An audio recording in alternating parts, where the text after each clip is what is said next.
Morning everyone and welcome back to my channel. আজকের ব্লগটা সকালের ব্রেকফাস্ট দিয়েই শুরু করলাম। ব্রেকফাস্টে ছিল বাটার ব্রেড আর কালকের রাতের ঘুগনি আর চা।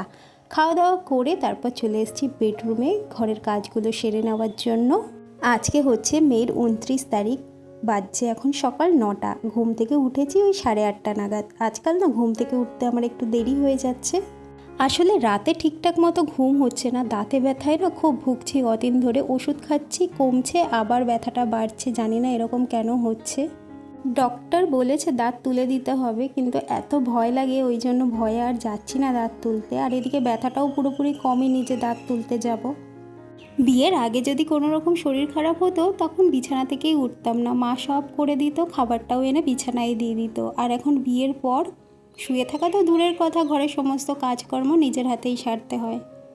আর লাইফে এত কমপ্লেন করে লাভ নেই, যেটা হওয়ার সেটা তো হবেই, আর এই কাজগুলো তো করতেই হবে। তাই কোনো রকম টাইম ওয়েস্ট না করে আমি সকালবেলা উঠে ব্রেকফাস্ট সেরে ঘরের কাজকর্মে লেগে পড়েছি। একেই দেরি করে ঘুম থেকে উঠেছি, এখন যদি ল্যাথ খেয়ে খেয়ে কাটাই তাহলে কাজগুলো করতে অনেক দেরি হয়ে যাবে।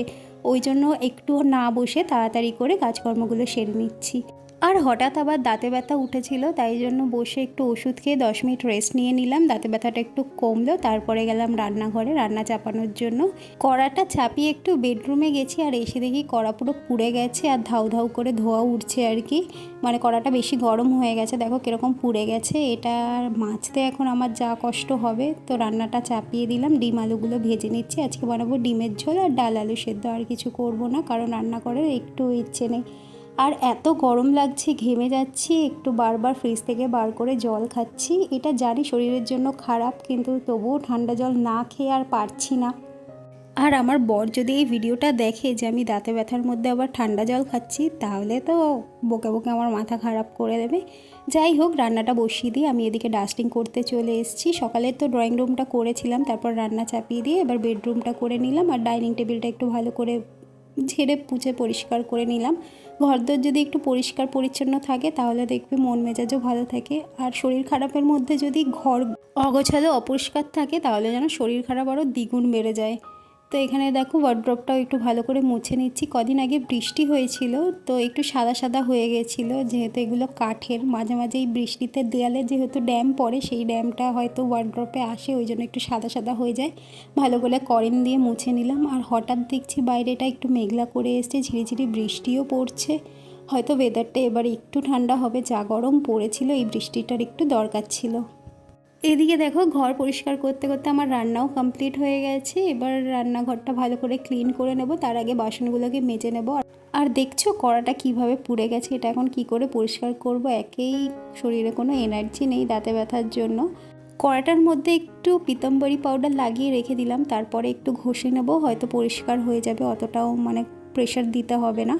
আর এদিকে বাসনগুলো সব মেজে নিচ্ছি, তারপর সিঙ্কটাকেও ভালো করে মেজে পরিষ্কার করে নেব। রান্নার ফাঁকে ফাঁকে কিন্তু আমার অনেক কাজই ঘরের হয়ে গেল। এদিকে কিছু জামা কাপড় ছিল, সেগুলোকেও আমি ভিজিয়ে নিয়েছি। এরপর শুধু ঘরটা ঝাড়ু দিয়ে ঘরটা মুছে নিলেই হয়ে যাবে। কিন্তু রান্নাঘরটা আগে ক্লিন করতে আমার 10-15 মিনিট টাইম লাগবে, কারণ প্রত্যেক দিন রান্নার পরে আমি রান্নাঘরটাকে খুব ভালো করে ক্লিন করে রাখি। আর বাসনগুলো মাজতে মাজতে আমার গ্যাসটাও এখানে ঠান্ডা হয়ে গেছে। এটা যেহেতু কাচের, তাই জন্য গরম থাকা অবস্থায় জল দিয়ে মুছতে নেই, ফেটে যাওয়ার চান্স থাকে।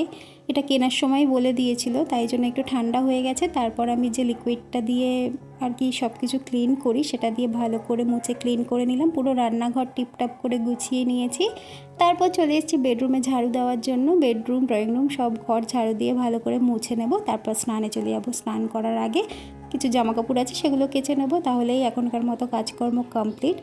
আর তোমরা যারা আমার এই ব্লগটা দেখছো, আমার এই ব্লগের মধ্যে যদি তোমাদের কিছু ভালো লেগে থাকে, প্লিজ আমার চ্যানেলটা সাবস্ক্রাইব করে আমার পাশে থেকো, আর আমার ভিডিওটা একটা লাইক কমেন্ট করে দিও। তোমাদের একটা লাইক কমেন্ট আমাকে ভীষণভাবে মোটিভেট করে নেক্সট ভিডিওগুলো বানানোর জন্য।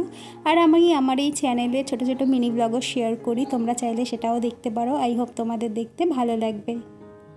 তো আমি কিন্তু দেরি করে ঘুম থেকে উঠেও ঠিক সময়ের মধ্যে সমস্ত কাজকর্মগুলো সেরে নিয়েছি। যেহেতু আমি কোথাও বসে থাকিনি, একটা কাজ চাপিয়ে দিয়ে আরেকটা কাজ ভালোভাবে সেরে নিয়েছি। মানে রান্না চাপিয়ে দিয়ে ঘরের অন্যান্য কাজগুলো সেরে নিয়েছি, জামাকাপড় ভিজিয়ে দিয়েছি, সেই জন্য আমার বেশি একটা টাইম লাগেনি।